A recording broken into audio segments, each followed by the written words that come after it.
Hello, and welcome to Pulsing Revealed. This is your host, the newbie from Outdoors. Today, the game on the chopping block is an indie title called Death's Doors. The game lives in the action-adventure genre in which Legend of Zelda popularized. It's developed by a small and talented group of individuals at Acid Nerve, and it is published by the eccentric people who gives indies a chance, also known as Devolver Digital. Let's dive in. If you can remember, like, comment, and subscribe. Let's start off with the gameplay. Let's start off with the combat as well. There's a magic system in this game. The magic system contains 4 abilities, 4 spells where you can use the D-pad. That's the bow, hookshot, bomb, and fire. The magic system is pretty simple. It's more centric. You can feel it's made for the PC because it heavily uses the mouse and keyboard the mouse to aim. One bad thing is they didn't include a pointer on the console editions where you can aim. That would have been way better. I think they forgot to turn on or they turn off for some weird reason, but that's really off-putting and you don't know where to aim at. The magic system works in a hold to fire type of system where you hold it enough. There are some ability you can pre-fire, but most of it you hold to fire like the bomb and stuff like that. And this type of system, they do have upgrades, but it's not like more damage. Some of them have more damage, but it's more like bonuses you can add. Like the bomb does not damage you when you use it anymore. Most of the abilities cost 1 tick and to use, except for the bomb. And for the it's an effective type of magic combat system. It's a simple but effective. It's not amazing, but it's good enough. Now let's talk about the physical system, like the weapon system, like the physical attack system. There are 5 weapons in this game, where one is basically a difficulty weapon. That's the that you see you can see it before you start the game. You enter the area right where you start. Go search around. You can see it right away. It's leaning towards something. There's one slow weapon, but does pretty good damage. There's another slow weapon, but more so for crowd control. It's not these weapons. The extra weapon is not required to beat the game, and there's one really fast weapon. So, besides the one you start with, the one you can find pretty early on, the 3 weapons you can find. The very slow weapon has a 2-hit. Most of the slow weapons have 2-hit combos, and have a R2 hit combo, or hold R2 to do its special attack. The crowd control is crowd control. You can it aims at most of the enemies. Like it's more crowd control, grindy. You really don't need it. And most the regular weapon, the weapon you start off with and the weapon you can find has 3-hit combos, and the very fast one has a 4 to 6 hit combo, something like that. Like I said, each of these weapons have a different type of special attack associated with them. That's the right trigger and R2. You can set up a good amount of builds, but most people will stick with regular or DPS because how the game's enemies are situated. It's more of a slow based attack system. You know what I mean? And that's how the game feels, where it doesn't feel like it's built around the heavy combat. Let's talk about the upgrade system. The game has a regular stat-based upgrade. You can use souls where you get them through the world with soul mass, or you're defeating bosses, or just basic quest, just basic grinding. There's also shards. You can upgrade health and mana twice. So you can't. It's not like you can't over upgrade. You know what I mean? You can't. You can't just max out health because you only get 2 bars and you can easily still die. Also, one of the things is a caveat: if you want 100% the game, like not past trophies, you're gonna still need to grind a good chunk. I think around 12 to 13,000 souls. Past that, even if you collect every item in the game, every soul mass laying about, like basically you can upgrade your melee damage, your base speed, dodge speed, cooldown, the magic damage to make your combo faster. The stats go 4, 6, 8, 1,000, 1,500. Then you times it by 4, and you get the total stuff you need. In my opinion, base speed and damage is what I went for. plus a little bit doubled in combo speed. The way to upgrade your magic abilities is basically the optional bosses laying around. It's pretty easy to find, honestly. If it's pretty easy to explore and find them, you really don't need a guide. These upgrades add additional, like fire can now do damage over time. Bomb stops hurting you. You can charge your arrow more. In the hook shot, you can attack while activating the hook shot. That's it. That's basically it.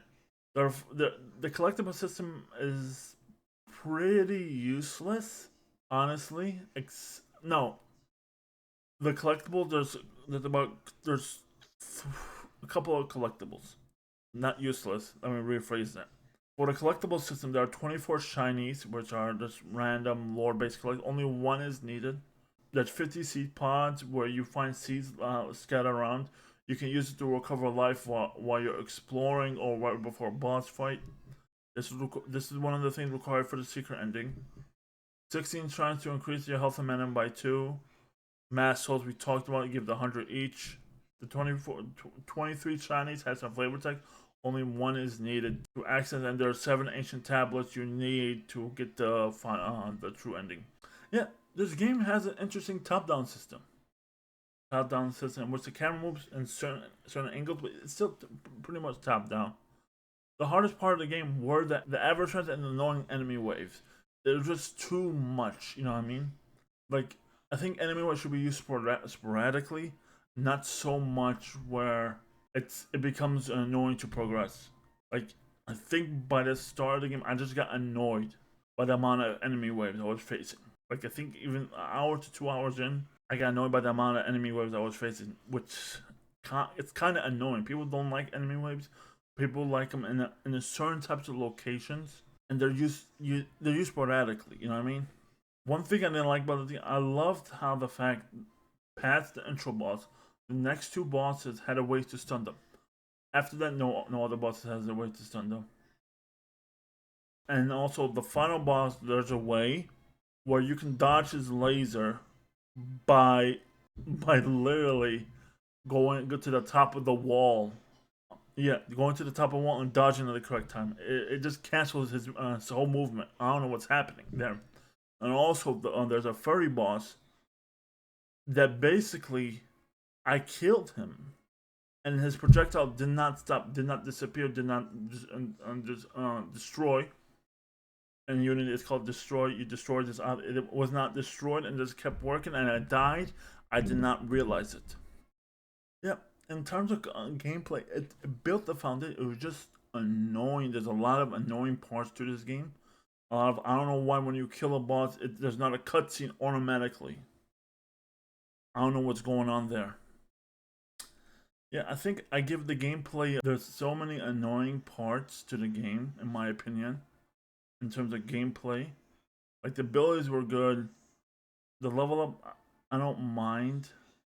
The optional bosses were pretty fun. Shinies were okay. I'll give it a 1.5. Yeah, I feel like after going through doing my video, I feel like there's so many issues. You can't just start a feature in a game and not have it for every other boss. Like if you're gonna start the first 2 bosses has a stun mechanic, make sure every other boss has a stun mechanic. You know what I mean? Except for the final boss or something like that.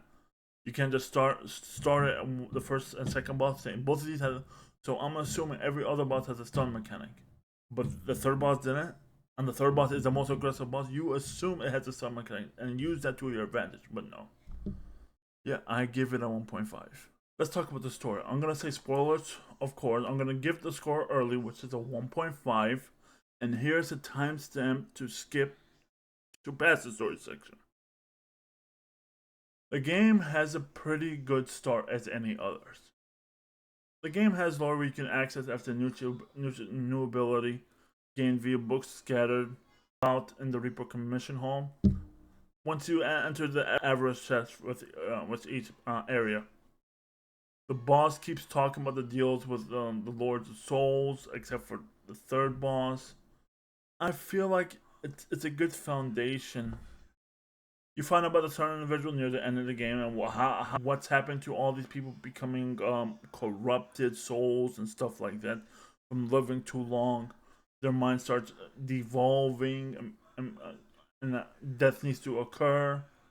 You find out about death, and the Lord of Souls locked death into inside death's door, and then you find out near the end of the game, in the secret ending, death's door is actually a piece of the door from Titan Souls, and that's the main reason why no deaths and souls are coming about. Then yeah, you just find out how he wants immortality. He doesn't want to die anymore. You find out about the contract they made, where they can survive a little bit longer to by order, and that yeah, it's just a story about someone wanting immortality and was able to do it for a short period of time before. Yeah, that's it. That's pretty much it. You find the most interesting part was the secret ending where you collect the 7 tablets, which tells the backstory of the Grey Crow, how he was searching for the human soul from Titan Soul, which when he went to Death's door, it was Ori went back to the Aether, so he was never able to complete his mission and stuff like that, and how the Lord Soul gained that artifact. Yeah, I mean, it's basic. I mean, there's nothing wrong with basic. There's nothing wrong with basic. But when I'm expecting something more, that I give it a 1.5. It's a good 1.5. It's not a bad one, but it's not. It's not so good. You know what I mean? It's not really bad. It's average. So I give the story a 1.5. The music in this game is a pretty good for an indie game. Well, some indie games that have bomb ass soundtracks. Let's be honest here. I think this might be hard to hear. I just don't remember any memorable tracks from the entire time I played in Hell, I remember there's barely any music in the nighttime than any memorable track. Not a single one comes to mind. Nothing stands out for me. Even the boss fight tracks. It fits with the idea of it fits its background music to its core. Nothing pops out to me. It didn't inspire me to look. What was the soundtrack? Was there sound in the game? Like I'm thinking these thoughts now. Was there sound in the game? Was there actually music in the game? It just feels like that sort of music soundtrack for the game. I feel like it fits. It deserves a 1.5 for the fits, but it didn't make me remember anything. The performance of this game. Let's talk about the performance. Well, let's be honest. It deserves a 2.5 for optimal level performance. They treated the queen correctly. That's pretty much it about performance. This is gonna be weird to say because there's a lot of games I play where the price point does not feel correct. And there's and there's and they don't deserve that price point. But for some reason I feel like 1999 MSRP when the game launched feels like a deserving price for this game. It just feels, even with the issues of story, gameplay, it just feels that it deserves that price.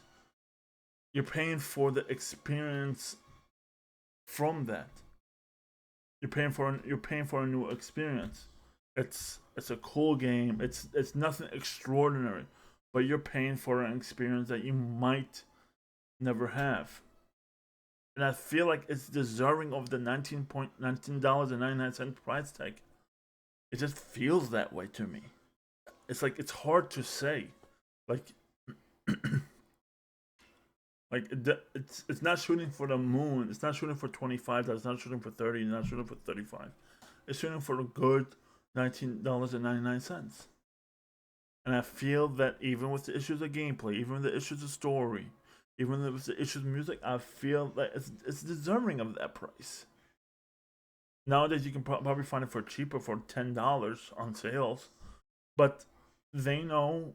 I feel like they knew the price point that the game should be. Like, this is like the 10th time I'm doing this summary. I'm gonna say it. Death's Door feels like a very great attempt at in the action adventure genre with Zelda rules. They found their strength, but I feel like they could put out more. I feel like the gameplay was average. It was basic in nature. You know what I mean? Like you're not gonna expect. Oh my god, it's amazing. You're not gonna expect like it's on the level of 2-star games. You know what I mean? Of 2.0 style games. Like you're not expecting that. It's very the combat is simple. It's a 3 to 6 combo system based on the weapon. You press square, square, square. You press a button to kill. You dodge. I mean, if the all the bosses had that stun mechanic, I would have loved that. It would have jumped up to 2.0, but all the bosses didn't. Yeah, the music is unmemorable to me. I don't remember any track from the thing. I don't remember more than nighttime where there. I don't think there was a track at all, and that's sad. Story is okay. The only honestly, I don't remember what happened at the end of the game. The secret ending, literally, literally, and that's really bad. That's very bad. It's a nice first attempt, and I'm happy what I'm excited what the developer could cook it up next time. I think this game deserved an average score. Well, it's a little above average, but in today's day and age, it's an average score of 7 out of 10. Thank you for tuning in to Newbies from Outdoors Posting Reviews segment. I want you to have a nice day, and please remember to like, subscribe down below, and comment as well. And have a nice day.